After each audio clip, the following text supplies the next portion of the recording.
اسلام کے اندر میرے آقا و مولا صلی اللہ علیہ وسلم نے فرمایا قوم کا سردار قوم کا خادم ہوتا ہے،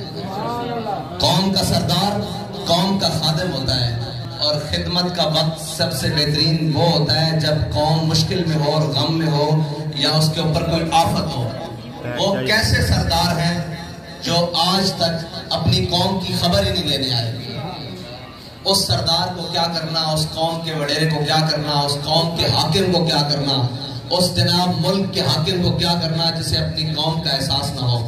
اللہ کے بندو، تم اوپر سے راشن پھینکتے ہو تو پانی تو نیچے پڑا ہوا ہے، راشن تو پھر گیلا ہو جائے گا۔ ان کے پاس انہیں راشن کی ضرورت نہیں، انہیں وہ چہرے دیکھنے کی ضرورت ہے جن کے پیچھے سے 70 سال وہ لگے ہوئے ہیں۔ وہ دیکھے تو صحیح کہ ان کے ساتھ کھڑا کون ہے اور پیچھے کون ہے۔ ہم یہ کوئی بڑائی بیان کرنے کے لیے یا یہ ساری چیزیں کرنے کے لیے نہیں آئے، ہم صرف اتنا بتانے کے لیے آئے ہیں کہ قوم کو سیدھی اور صحیح رستہ یہ ہے کہ جب بھی حضور کے غلاموں کو چنو گے وہ آپ کے دروازے پر کھڑے ہوں گے آپ کی ہر مشکل اور اچھے وقت میں،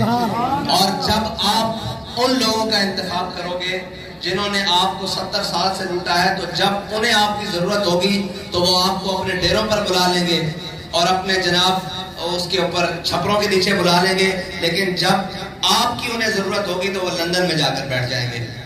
اور وہ باہر کے ملکوں میں جا کر بیٹھ جائیں گے اور انہیں آپ سے پرواہ نہیں ہوگی۔ اللہ تعالیٰ آپ کو اور مجھے اور ہمارے ملک پاکستان کو ان تمام آفتوں سے محفوظ پر رکھے، اور یہ جو قدرتی آفات ہیں یہ تو وقتی ہے، چلی جائیں گی۔ دعا کریں جو ہمارے ملک کو 70 سال سے آفتیں چمٹی ہوئی ہیں ان سے بھی اللہ تعالیٰ محفوظ کرے۔